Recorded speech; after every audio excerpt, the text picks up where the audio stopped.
Terus bagaimana hubungan dengan anak saya yang sekolah di pesantren, Pak? Ini mau nanya. Jika sudah bersuci atau berwudu, Terima kasih, kemudian Bapak. bersentuhan dengan suami, Assalamualaikum wudunya batal? warahmatullahi wabarakatuh. Alhamdulillahirabbil alamin hamdan katsiran thayyiban mubarakan fih kama yuhibbu rabbuna wa yardah. Pemirsa Faro TV dan penyimak radio, alhamdulillah bersyukur kita kepada Allah Jalla Jalaluh yang mempertemukan kita kembali di acara kesayangan kita live interaktif fikih ibadah bersama guru kita Ustadz Anas Burhanuddin hafizallahu taala.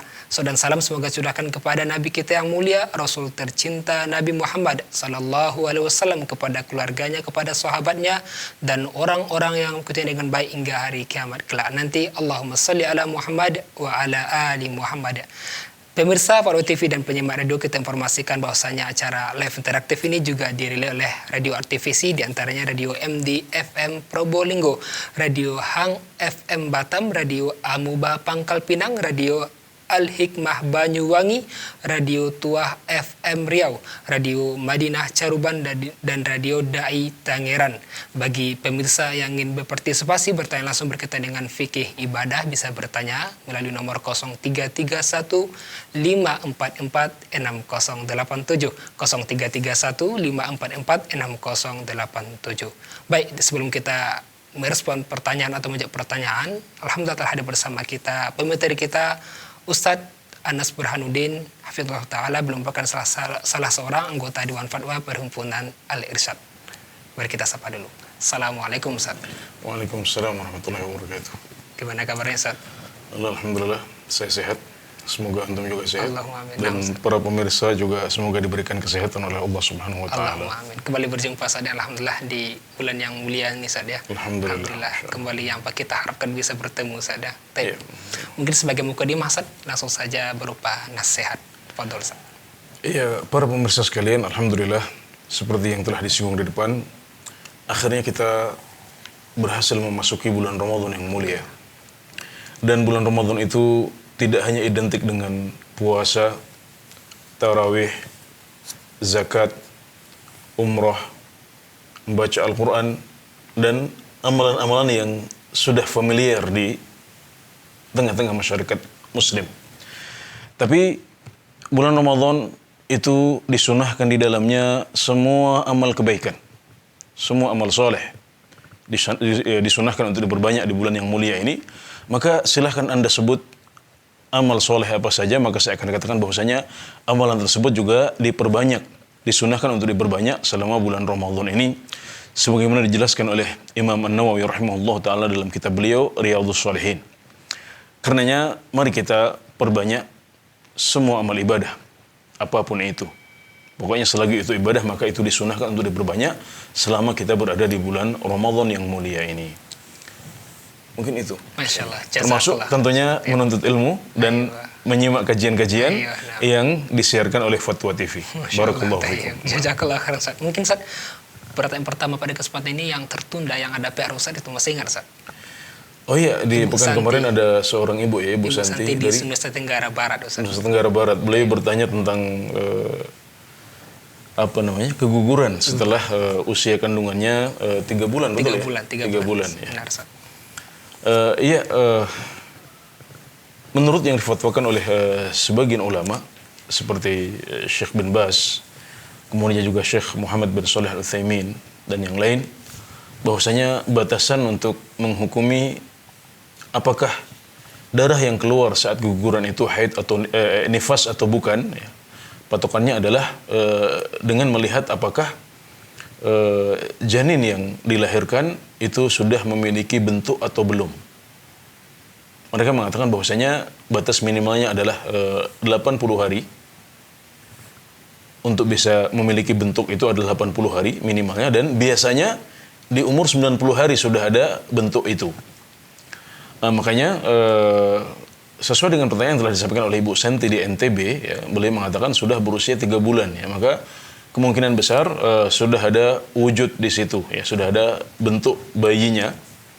Maka berdasarkan apa yang difatwakan oleh beberapa ulama yang saya sebutkan di atas, ya, saya sekedar menukil fatwa saja, maka berarti kondisi ibu adalah kondisi nifas. Dengan demikian ibu tidak wajib untuk mengerjakan sholat, ya bahkan tidak boleh mengerjakan sholat selama masa nifas ini sampai nanti darah nifasnya berhenti. Kalau darah nifas sudah berhenti, baru saat itu Anda kembali mandi untuk kemudian melaksanakan sholat sebagaimana biasanya. Demikian, wallahu a'lam. Jazakallah khairan Ustaz, demikian Ibu Santi, semoga bisa disimak juga lagi menyaksikan saat ini. Ustaz, ada pertanyaan yang dari telepon sudah menunggu, Ustaz, kita coba sapa.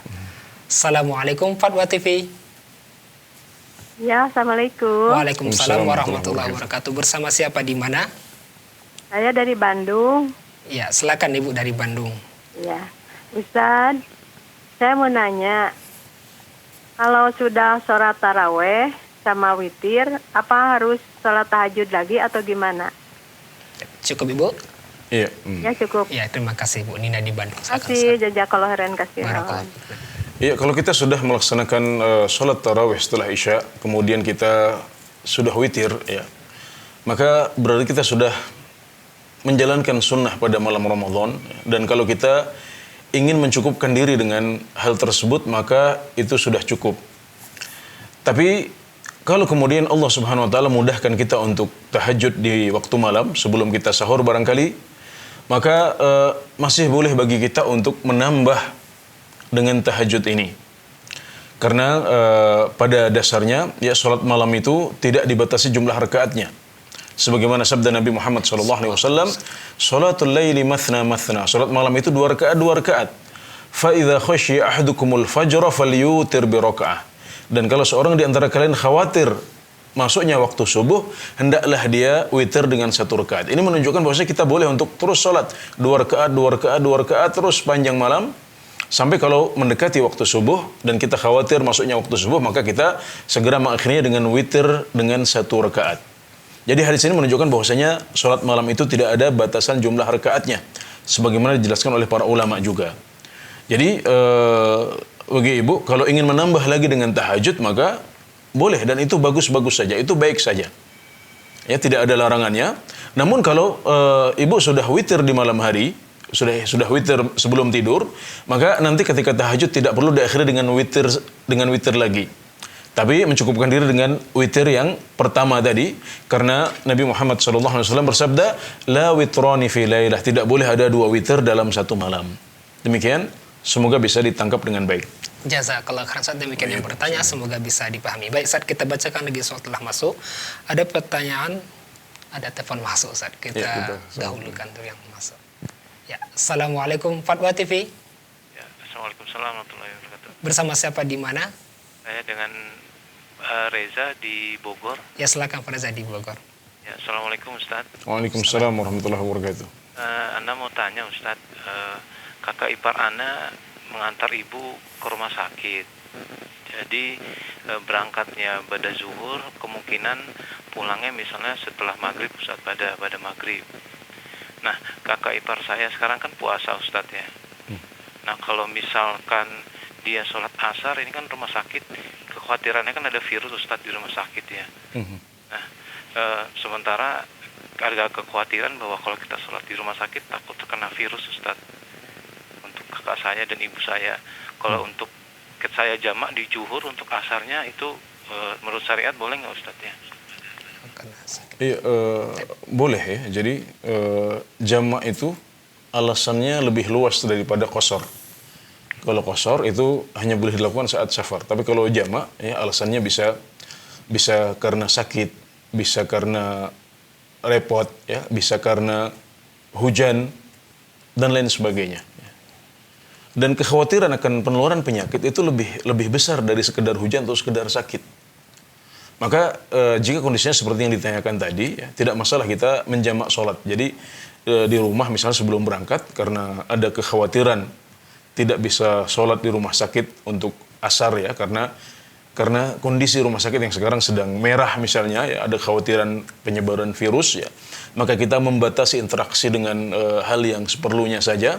Maka tidak masalah kita menjamak sholat kita dengan jamak takdim, ya. Jamak takdim yaitu dengan sholat dulu di rumah, ya, 4 rakaat zuhur, kemudian 4 rakaat asar, baru kemudian kita berangkat ke rumah sakit ya untuk mengantar pasien yang merupakan keluarga kita tersebut ya. Jadi tidak masalah dan alasannya itu dibenarkan oleh syariat. Allahu a'lam. Masyaallah, jazakallah khairan atas jawabannya. Demikian Reza di Bogor, semoga bisa dipahami. Biasa kita bacakan soal yang tertunda tadi, ada dari saudari Mirna di Makassar. Ustaz mau nanya tentang sholat langsung aja kalau kita sujud, apakah ujung kaki dilipat atau tidak, terus dirapatkan atau bagaimana Ustaz? Oke ya. Ya, apakah saat sujud kita melipat ujung atau apakah kita melipat jari-jari ya, jari-jari telapak kaki kita apa enggak? Nah, kemudian apakah kaki kiri dan kanan kita rapatkan atau kita renggangkan? Ya, permasalahan ini dibahas oleh hadis Aisyah radhiyallahu anha. Ya, sebagaimana diriwayatkan oleh Al-Baihaqi, kemudian juga Ibnu Khuzaimah, Al-Hakim dan yang lain. Dalam hadis ini disebutkan bahwasanya Nabi Muhammad SAW suatu malam tidur bersama Aisyah, ya, kemudian di tengah malam Aisyah kehilangan Nabi Muhammad SAW. Maka ketika terbangun, Sayyidah Aisyah radhiyallahu anha mencari Rasulullah SAW. Kemudian beliau mendapati Nabi Muhammad SAW sedang sujud. Ini kebiasaan Nabi Muhammad SAW. Beliau senantiasa qiyamul lail setiap malam. Dan ketika itu beliau mengatakan, maka saya mendapati beliau sedang sujud. Dalam sujud ini kondisi beliau adalah beliau rasan aqibai. Beliau merapatkan antara dua tumit beliau. Kemudian mustaqbilan bi atrafi asabi'ihil al-Ka'bah. Beliau juga menghadap kiblat dengan jari-jari kaki beliau. Ini adalah sifat solat yang disebutkan oleh Aisyah radhiyallahu anha dalam hadis-hadis yang sahih. Jadi yang pertama, beliau menyebutkan Nabi Muhammad SAW merapatkan antara dua kaki beliau. Dan hadis ini lebih khusus. Memang jumhurul ulama, sebagaimana yang barangkali kita pelajari sejak kecil ya, kita saat sujud itu kaki kita renggang.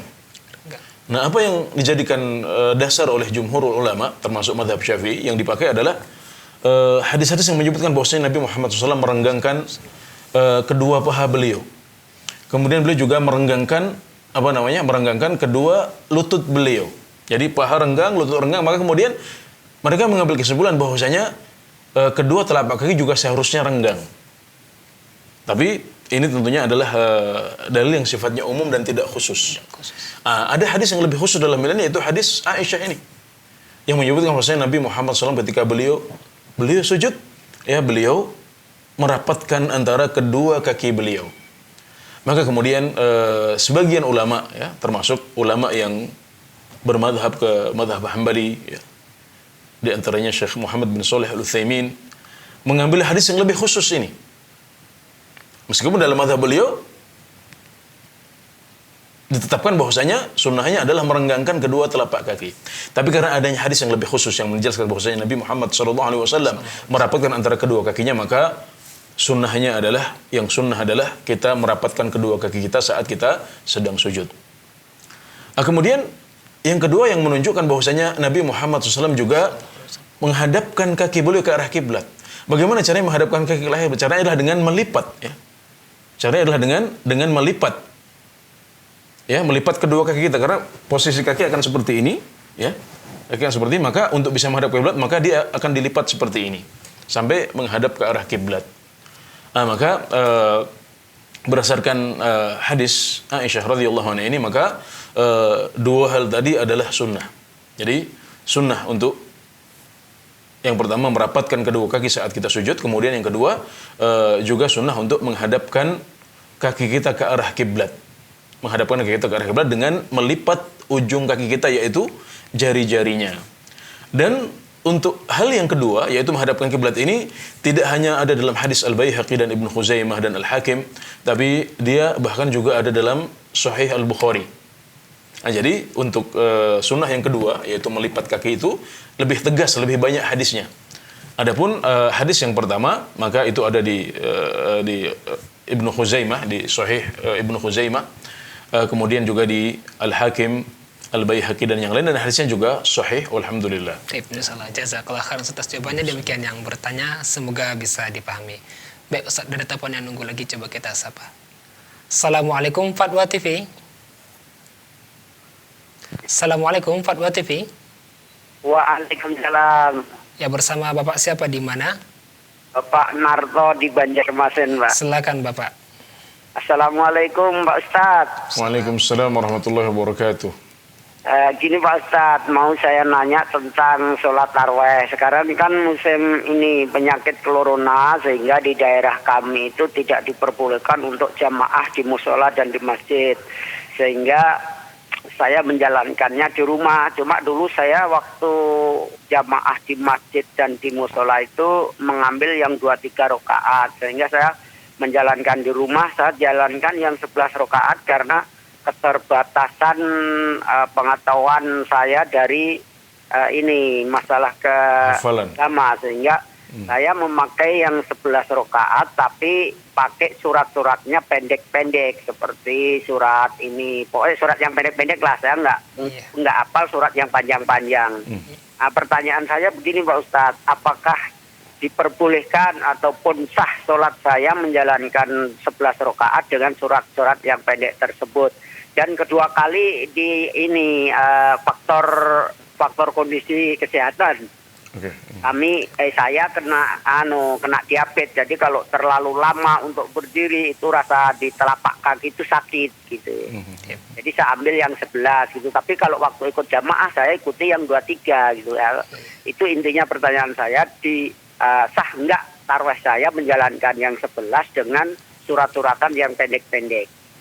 Dan keduanya begini Pak Ustadz, saya mempunyai kebiasaan menghafal surat-surat dan ini dalil-dalil Kanjeng Nabi, ayat-ayat Al-Quran itu sambil bekerja, itu diperbolehkan atau enggak? Karena kerjaan saya ringan, kerjaan saya beres karet itu. Jadi bisa sambil menghafal, itu diperbolehkan? Menurut hukum diperbolehkan enggak? Itu yang kedua. Nah, itu pertanyaan saya, cukup itu aja dulu Pak Ustadz. Atas jawabannya kami ucapkan terima kasih. Kami tutup. Wassalamualaikum warahmatullahi wabarakatuh. Waalaikumsalam warahmatullahi wabarakatuh. Terima kasih Pak Narto di Banjarmasin. Masya Allah Ustaz. Ya, Masya Allah. Ya, untuk Pak Narto di Banjarmasin, Bapak Narto, perlu diketahui bahwasanya sholat malam itu hukumnya sunnah. Gitu. Jadi kalau seandainya Bapak Narto tidak sholat malam di bulan Ramadan ini, hanya mencukupkan diri dengan sholat maghrib dan isya saja di malam hari, maka itu sudah cukup. Artinya itulah yang wajib. Jadi tidak ada kewajiban untuk sholat malam. Dan kalau Bapak menyebutkan bahwasanya Bapak juga terbiasa melaksanakan sholat malam dan tarawih, ya, dan ini adalah sebuah anugerah dari Allah Subhanahu Wa Taala. Ini adalah sebuah kebaikan yang perlu kita jaga dan lestarikan. Dan keduanya sama-sama baik. Kita sholat 23 itu baik. Sholat dengan jumlah 11 rakaat atau 13 rakaat juga baik. Semuanya dicontohkan oleh Nabi Muhammad SAW. Adapun yang 23 rakaat, karena sholat malam itu nggak dibatasi jumlahnya oleh Rasulullah SAW. Seperti yang saya sudah jelaskan tadi. Karena beliau mengatakan sholat malam itu 2 rakaat. Dan kalau seorang di antara kalian takut masuknya waktu subuh, hendaklah kalian sholat dengan 1 rakaat witir. Mengakhirinya dengan 1 rakaat witir. Nah, ini menunjukkan bahwasanya sholat malam tidak ada batasannya. Jadi 23 juga bagus, sebagaimana dicontohkan oleh banyak ulama juga. Kemudian sholat 23 rakaat, sholat 11 rakaat juga baik. Dan itu yang dicontohkan oleh Nabi Muhammad SAW langsung. Karena di bulan Ramadan atau di luar bulan Ramadan, Nabi Muhammad SAW tidak pernah lebih dari 11 rakaat. Maka dari sisi jumlah ini juga baik. Tapi tidak berarti bahwasanya yang lebih dari 11 rakaat juga tidak memiliki contoh. Tidak seperti itu. Jadi semuanya adalah baik, ya, semuanya adalah baik. Dan kalau tadi Bapak menyebut bahwasanya alasannya karena saat ini Bapak sakit, ya, ada diabetes, tidak bisa lama-lama, ya, maka Insya Allah ya, insya Allah Bapak akan tetap mendapatkan pahala seperti yang dulu Bapak lakukan dengan rakaat-rakaat yang panjang atau dengan jumlah rakaat yang banyak. Karena yang membuat Bapak mengurangi jumlah rakaatnya adalah karena Bapak sakit.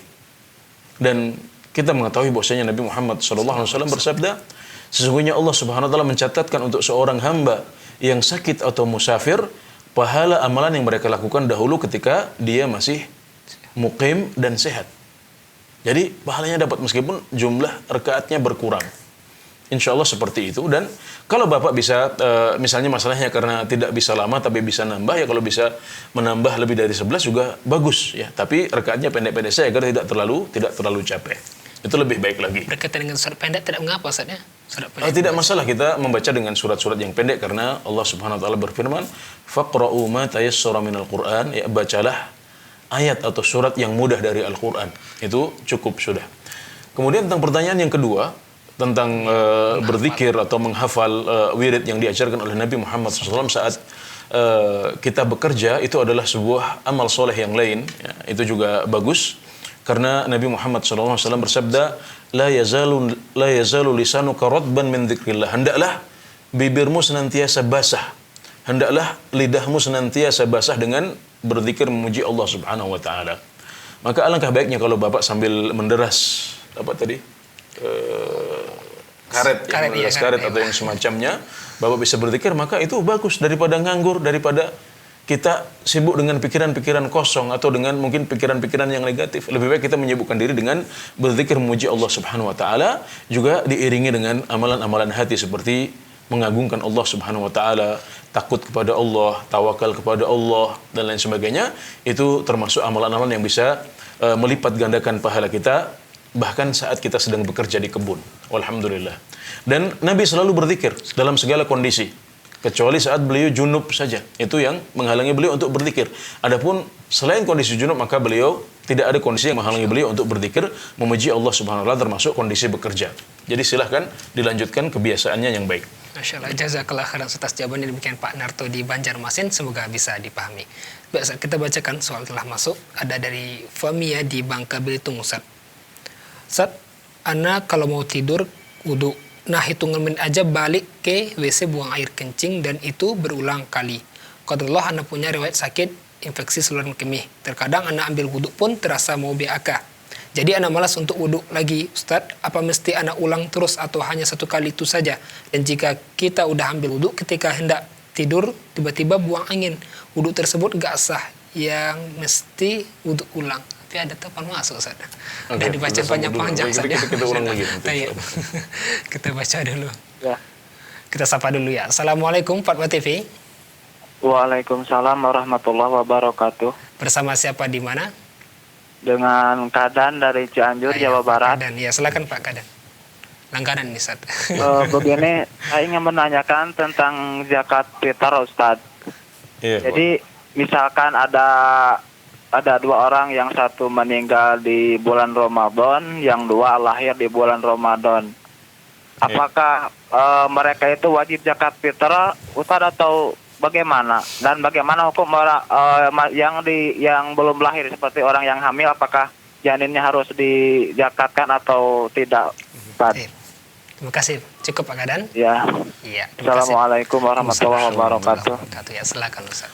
Jadi zakat fitrah atau zakat fitri itu menjadi wajib di malam Idul Fitri. Karena memang zakat ini berhubungan dengan hari Idul Fitri. Jadi zakat fitri di sini artinya adalah kembali berbuka setelah kita berpuasa. Jadi selama bulan Ramadan kita berpuasa, ketika masuk 1 Syawal kita tidak berpuasa lagi, itu namanya fitr. Jadi sebelumnya siyam, sekarang kita fitr. Jadi zakatul fitr adalah zakat yang wajib saat kita kembali fitr, saat kita kembali tidak puasa, yaitu memasuki tanggal 1 Syawal. Makanya para ulama menjelaskan kewajiban zakat ini terjadi pada tenggelamnya matahari di tanggal 1 bulan Syawal. Jadi kalau kita berpuasa 30 hari, ya, maka tanggal 30 malam, ya, saat matahari tenggelam itulah masuknya tanggal 1 Syawal. Maka disitulah kewajiban zakat fitrah atau zakat fitri terjadi. Artinya apa? Artinya Yang wajib untuk membayar zakat adalah yang hidup pada waktu itu. Jadi orang yang sudah meninggal 1 jam sebelum tenggelamnya matahari, dia sudah tidak wajib untuk membayar zakat fitrah atau zakat fitri itu. Sebaliknya orang yang belum lahir pada saat tenggelamnya matahari, misalnya lahirnya di jam 8 malam misalnya, maka dia juga tidak punya kewajiban untuk membayar zakat fitrah ini.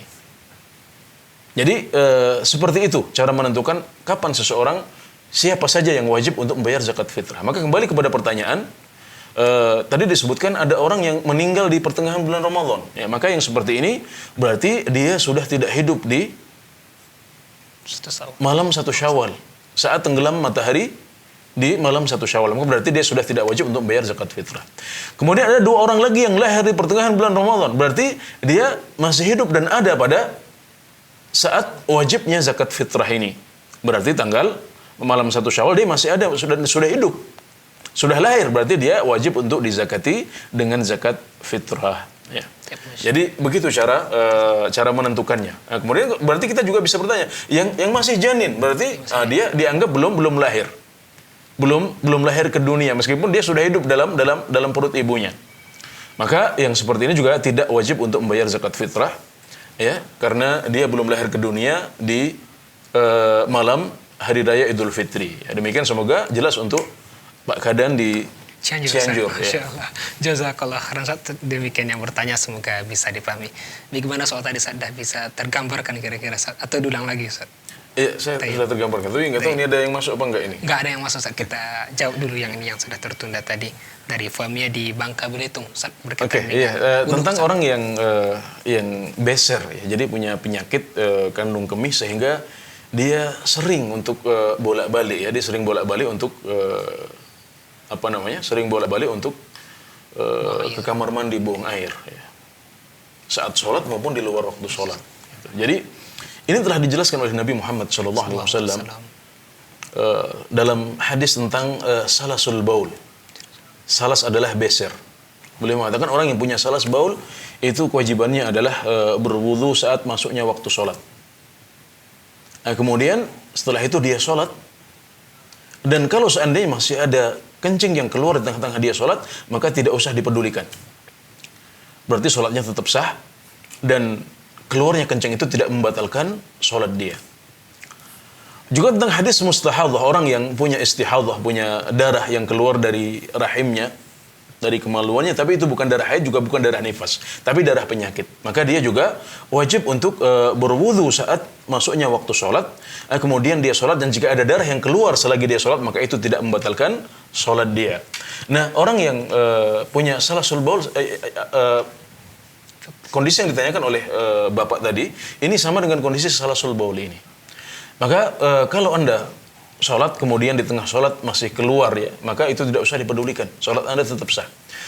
Demikian juga berhubungan dengan kondisi zikir sebelum tidur, ya.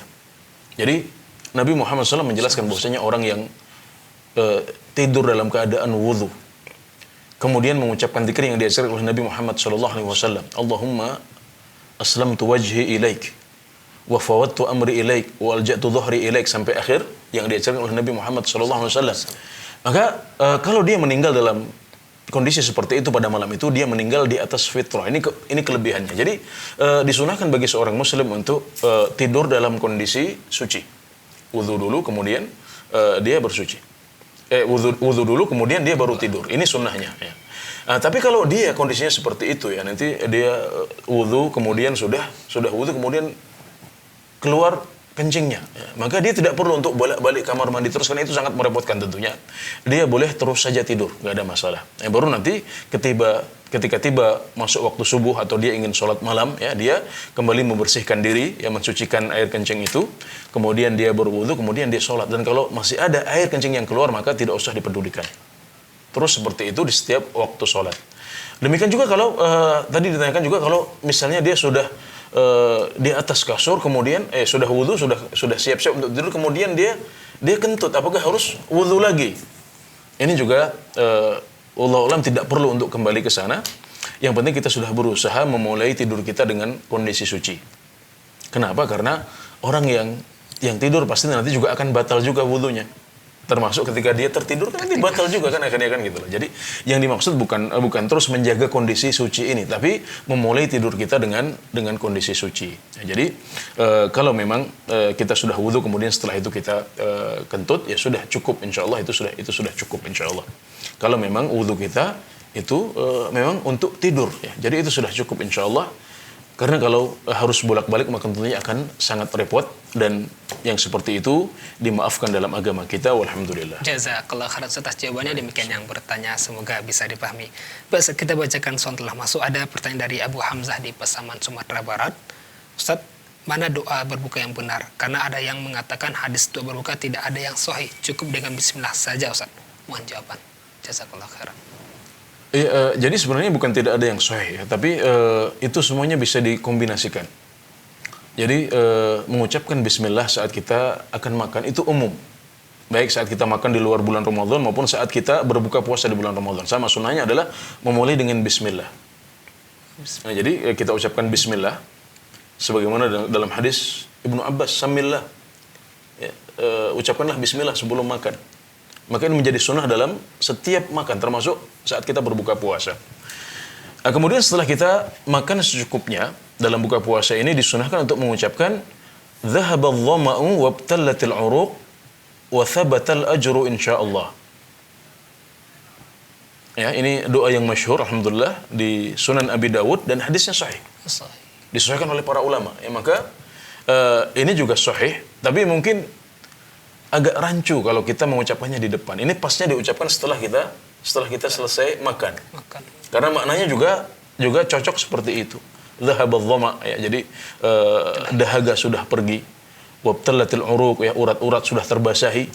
Wa thabatal ajru insyaallah, dan pahala telah tetap dengan izin Allah Subhanahu wa taala. Maka ini lebih pas diucapkan setelah kita makan, bukan sebelum kita makan.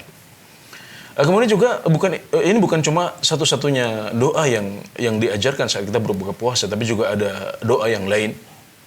Dalam Sunan Ibnu Majah misalnya ada doa yang bunyinya Allahumma inni as'aluka birahmatika allati wasi'at kulla syai' an taghfira li. Allahumma inni as'aluka birahmatika allati wasi'at kulla syai'in an taghfira li. Ya Allah, sungguh aku meminta kepadamu dengan rahmatmu yang mencakup segala sesuatu agar engkau mengampuniku. Ini juga hadis sahih, disahihkan diantaranya oleh Ibnu Hajar Al-Asqalani rahimahullah ta'ala. Dan juga ada hadis yang lebih masyhur di kalangan masyarakat kita, yaitu Allahumma laka sumtu wa ala rizkika aftartu. Ini juga hadis riwayat Abu Dawud. Sanadnya dilemahkan oleh sebagian ulama, tapi sebagian ulama menyebutkan dia punya syawahid, dia punya hadis-hadis penguat yang menguatkannya. Maka ini beberapa hadis yang menunjukkan sunnahnya doa, atau yang menunjukkan doa yang diajarkan oleh Nabi Muhammad SAW ketika kita berbuka puasa. Jadi ada beberapa hadis yang sahih yang bisa kita amalkan. Namun itu juga tidak menafikan untuk memulai dengan bismillah di awal berbuka puasa. Ya, demikian, wallahu a'lam. Jazakallah khairan. Saat demikian yang bertanya, semoga bisa dipahami. Baik, ada telepon yang masuk, saat kita coba sapa. Assalamualaikum, Fatwa TV. Ya, waalaikumsalam. Bersama siapa, di mana? Dengan Dedi di Riau, Pak. Ya, Pak Dedi, silakan Pak Dedi di Riau. Ya, ini Pak, saya jamaah di masjid sini kan Pak, umum ya Pak. Biasanya itu setelah selesai salat zikir bersama, doa bersama gitu Ustaz. Nah, jadi yang saya mau tanyakan, apakah yang harus saya lakukan Ustaz? Apakah saya langsung tinggal pulang setelah salat? Apakah tunggu mereka gitu Ustaz? Bagaimana sih? Lagi Ustaz, satu lagi Ustaz. Iya. Silakan Bapak. Satu lagi, apakah kita boleh berwudu di kamar mandi yang ada toiletnya Ustaz? Baik. Oke. Terima kasih Pak Dedi di Pekan. Ustaz. Assalamualaikum warahmatullahi wabarakatuh. Assalamualaikum warahmatullahi wabarakatuh. Ya, silakan Ustaz. Ya, yang diajarkan oleh Nabi Muhammad SAW setelah sholat adalah berzikir, ya, dengan zikir yang masyhur, ya. Astaghfirullah, astaghfirullah, kemudian Allahumma antas salam, ya. Subhanallah, alhamdulillah, Allahu akbar, la ilaha illallah. Ini semuanya adalah zikir yang dicontohkan oleh Nabi Muhammad SAW setelah sholat fardu. Dan sunnah beliau adalah mengeraskan zikir ini. Jadi sunnah dikeraskan, tapi tidak dengan bersama-sama. Ini penting untuk dibedakan. Jadi kita berzikir boleh dikeraskan, tapi tidak perlu dikomando bersama-sama. Ini yang tidak dicontohkan oleh Nabi Muhammad SAW. Kemudian tentang berdoa, ya berdoa sesekali boleh ya setelah sholat kita berdoa karena mungkin ingat kita punya kebutuhan baru ingatnya setelah sholat. Nggak masalah kita mengangkat tangan dengan berdoa setelah kita sholat fardu, tidak ada masalah. Tapi terus menerus berdoa setelah sholat juga tidak dicontohkan oleh Nabi Muhammad SAW. Bahkan kata para ulama seperti yang saya pernah dengar dari guru kami Syekh Abdul Razak Al-Abbad Al-Badr hafizahullah ta'ala, bahwasanya kenapa Nabi Muhammad SAW tidak berdoa setelah sholat? Karena beliau baru saja melewati 2 waktu doa yang mustajab. Kapan? Di dalam sholat justru, yaitu saat kita sujud, kemudian sebelum kita salam, itu adalah waktu terbaik untuk berdoa. Jadi kalau kita mau berdoa kepada Allah, ya seharusnya kalau kita mencari waktu terbaik itu saat kita sujud. Dan juga sebelum salam. Kita bisa berdoa di situ sebanyak mungkin. Nah, jadi itu yang dicontohkan oleh Nabi Muhammad SAW. Tapi kalau kita sholat di suatu tempat yang masih terbiasa melakukan hal-hal seperti ini, ya, maka juga perlu dipertimbangkan kalau seandainya di situ biasa ya orang, misalnya kita keluar ya, tidak menjadi masalah, tidak menimbulkan pembicaraan di masyarakat, orang sudah biasa, ada sebagian yang begitu, ada sebagian yang tidak ikut zikir bersama, maka nggak masalah kita mundur untuk kemudian berzikir sendiri di jalan. Karena zikir setelah sholat tidak harus dilakukan di masjid. Kita bisa sambil jalan, sambil pulang ke rumah kita bisa menyelesaikan zikir kita. Tapi kalau seandainya itu mencolok, ya, itu membuat mungkin ya keributan yang tidak perlu di masyarakat, maka tidak masalah kita bertahan dulu ya beberapa saat, tapi kita berzikir sendiri ya, tidak ikut komando, tidak ikut jamaah, tapi kita berzikir sendiri sampai selesai, kemudian setelah itu kita bubar. Wudu di kamar mandi, Ustaz, ada toilet. Adapun tentang wudu di kamar mandi, tidak ada masalah kita berwudu ya di kamar mandi. Yang menjadi masalah barangkali adalah mengucapkan zikir, yaitu bismillah ya, sebelum kita berwudu. Karena menurut sebagian ulama mengucapkan bismillah sebelum wudu itu hukumnya wajib. Bagi mereka yang mengatakan sunnah ya gampang, berarti kita nggak usah mengucapkan bismillahnya. Tapi yang berpendapat itu wajib, bagaimana caranya? Tidak masalah dia berwudu di kamar mandi yang ada toiletnya, tidak ada masalah, ya, tidak ada masalah. Dan kalau bisa dia mengucapkan bismillahnya di luar, itu lebih baik. Jadi ketika masuk ucapkan bismillah dulu, baru kemudian kita berwudu di dalam. Tapi kalau sesekali kita terpaksa ya, tidak ingat saat kita masuk kamar mandi, baru ingatnya ketika mau berwudu, tidak masalah kita mengucapkan bismillah sebelum kita berwudu, sebagaimana difatwakan oleh Syekh bin Baz rahimahullah ta'ala, yaitu mufti kerajaan Arab Saudi yang lalu ya. Beliau berpendapat tidak masalah kita mengucapkan bismillah, karena memang wajib ini, beliau meyakininya wajib, maka harus diucapkan, maka tidak masalah diucapkan ketika kita berada di dalam toilet. Jadi nggak ada masalah untuk wudu di kamar mandi yang ada toiletnya, tidak ada larangan dari berwudu di tempat seperti itu. Alhamdulillah. Jazakallah khairan, Ustaz. Jawabannya demikian yang bertanya, semoga bisa dipahami. Baik Ustaz, ada telepon yang masuk, kita coba sapa. Assalamualaikum Fatwa TV. Waalaikumsalam warahmatullah. Bersama siapa, di mana? Saya dengan Ibrahim dari Tangerang. Silakan Pak Ibrahim di Tangerang. Ya, bismillah. Assalamualaikum warahmatullahi wabarakatuh. Waalaikumsalam warahmatullahi wabarakatuh. Ya, Ustadz, saya mau nanya, selama masa pandemi virus ini, saya mengadakan sholat tarawih berjamaah di rumah dengan keluarga inti saya. Nah, saya ini sedang dalam proses menghafal Al-Quran. Sementara saya punya adik perempuan yang dia sudah hafal Al-Quran penuh 30 juz. Kira-kira apa diizinkan adik perempuan saya untuk memperbaiki bacaan saya ketika saya melakukan kesalahan misalnya? Itu karena yang sholat di rumah juga hanya saya, adik saya, sama orang tua saya. Begitu. Iya, Cukup Ibrahim, Pak Ibrahim di Tangerang. Assalamualaikum. Waalaikumsalam warahmatullahi wabarakatuh. Nabi Muhammad SAW meminta dari Ubay bin Ka'ab radhiyallahu anhu untuk memperbaiki bacaan beliau. Jadi suatu saat beliau lupa. Ada bacaan beliau yang salah. Ya, jadi saat seorang imam lupa maka disunnahkan untuk diperbaiki. Beliau bertanya, di mana Ubay? Kenapa tidak menegur bacaan saya, tidak memperbaiki bacaan saya? Maka menurut para ulama, orang yang salah dalam bacaannya maka sunnahnya adalah diperbaiki. Kemudian Ali bin Abi Thalib juga mengatakan, idza stat'amakumul imamu fa'at'imu. Ya, kalau imam meminta makanan dari kalian maka berikanlah makanan. Jadi terjemah literalnya seperti itu. Tapi maksud beliau kalau imam ingin disuapi bacaan, ya, ingin dibantu bacaan yang dia lupa, maka bantulah dia untuk memperbaiki bacaan. Jadi itu adalah sunnah. Ya, adapun fakta bahwasanya di belakang kita adalah adik kita yang perempuan, maka tidak masalah. Ya, ini kan di antara keluarga sendiri. Ya. Kalau di masjid ya mungkin imam para wanita posisi jamaahnya di belakang sana. Ya mungkin tidak kedengaran, agak repot. Juga barangkali ada kaum pria yang asing di situ. Ya. Maka tidak perlu yang wanita ngangkat suara. Tapi ini kan di rumah. Di rumah semuanya adalah mahram untuk wanita tersebut, ya, maka tidak masalah dia mengangkat suaranya untuk memperbaiki bacaan imam yang barangkali salah dalam sholatnya. Ya. Jadi tidak ada fitnah yang dikhawatirkan, tidak ada godaan yang dikhawatirkan terjadi dengan suara yang diangkat oleh saudari Anda untuk memperbaiki bacaan Anda, maka tidak ada masalah insyaallah. Ini bahkan termasuk ta'awun 'alal birri wat taqwa wa ta'awanu 'alal birri wat taqwa, dan bekerja samalah kalian dalam kebaikan dan ketakwaan. Alhamdulillah. Masya Allah. Jazakallah khairan atas jawabannya. Demikian yang bertanya. Semoga bisa dipahami. Baik Ustaz, ada telepon yang masuk lagi, kita coba sapa. Assalamualaikum Fatwa TV. Waalaikumsalam. Bersama siapa di mana?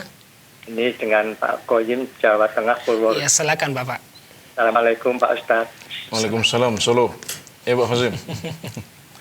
Izin menanyakan, tadi disampaikan untuk zakat fitrah, yeah, hukumnya itu wajib bagi yang melaksanakan puasa. Nah, bagaimana hukumnya bagi orang yang sama sekali tidak puasa? Terima kasih. Assalamualaikum warahmatullahi wabarakatuh. Waalaikumsalam warahmatullahi wabarakatuh. Ya, silakan Ustaz. Terima kasih Pak Ahmad. Iya, jadi zakat fitrah itu wajib untuk setiap muslim, Pak ya. Orang yang muslim yang punya kemampuan untuk membayar zakat fitrah, artinya dia punya kelebihan harta pada saat wajibnya zakat fitrah. Meskipun dia bukan orang kaya raya, dia orangnya pas-pasan, tapi pas hari itu di malam Idul Fitri dia punya kelonggaran, bisa membayar 1 sok yang kira-kira 2,5 kilogram beras itu, maka dia wajib untuk mengeluarkan zakat fitrah itu selagi dia adalah seorang muslim. Bahkan seorang budak sekalipun wajib untuk membayarnya. Orang yang miskin sekalipun wajib untuk membayarnya selagi dia adalah seorang muslim. Yang tidak wajib untuk membayar adalah orang-orang yang kafir atau orang yang tidak punya kelebihan harta pada malam itu. Jadi seorang muslim yang masih banyak maksiat, ya barangkali dia tidak berpuasa. Dia tidak berpuasa, itu dosa. Dia tidak berpuasa Ramadan itu dosa. Tapi dosanya dia ini tidak membuat dia tidak wajib untuk mengeluarkan zakat fitrah. Kenapa? Karena puasa adalah kewajiban, zakat fitrah adalah kewajiban yang lain. Jadi kalau dia, misalnya dia ini karena godaan setan dia masih belum mampu untuk konsisten puasa Ramadan, atau bahkan tidak puasa Ramadan sama sekali, tapi dia bisa untuk mengerjakan zakat fitrah, maka ya kita dorong dia untuk tetap mengerjakan zakat fitrah. Sambil kita nasihati untuk tentunya mengerjakan puasa, karena ini dua kewajiban yang berbeda. Jadi kalau dua-duanya bisa dilakukan itu yang terbaik. Tapi kalau tidak, ya maka kita katakan zakat fitrahnya tetap wajib atas dia. Ya, jadi sekali lagi saya tegaskan, zakat fitrah ini wajib atas semua muslim yang masih hidup pada saat tenggelamnya matahari pada malam Idul Fitri. Semua muslim yang hidup kemudian dia punya kemampuan atau punya kelebihan harta pada malam itu, dia wajib untuk mengeluarkan zakat fitrah meskipun dia masih bolong-bolong sholat atau puasanya. Jazakallah khairan atas jawabannya. Demikian yang bertanya, semoga bisa dipahami. Baik, Ustaz, kita bacakan dan mungkin merupakan pertanyaan terakhir, Ustaz. Ada pertanyaan dari Eni Khotimah di Jawa Tengah. Ustaz, mohon penjelasan tentang imsak. Apakah itu merupakan batas waktu kita sahur?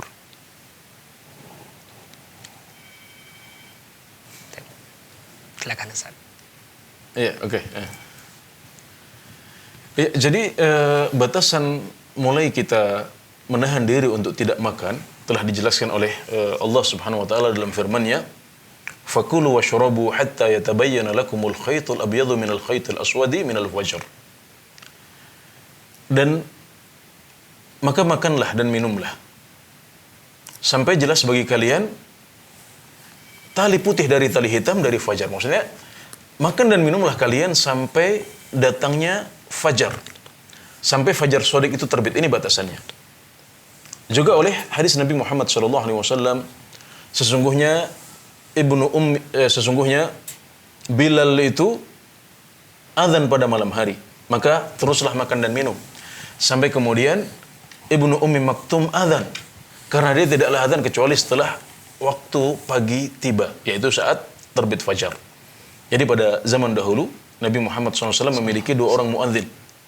Bilal yang azan sebelum masuknya waktu subuh, dan Abdullah ibnu Ummi Maktum yang azan ketika masuknya waktu subuh. Dan batasan masuknya puasa adalah ketika Ibnu Ummi Maktum ini azan. Maka Nabi Muhammad SAW mengatakan, maka makan dan minumlah kalian sampai Ibnu Ummi Maktum azan. Nah, di situ Anda tidak boleh untuk makan lagi. Nah, apakah waktu imsak itu adalah waktu masuknya waktu subuh? Jawabannya tidak. Jadi imsak yang dikenal di sebagian masyarakat kita, kira-kira itu 10 menit sebelum masuknya waktu subuh. Jadi itu sebagai pengingat, sebagai peringatan saja bagi kita untuk bersiap-siap, ya, untuk bersiap-siap. Ya, dan kita masih boleh makan, ya, masih boleh minum sampai nanti masuknya waktu subuh, yaitu ketika fajar shadiq sudah terbit.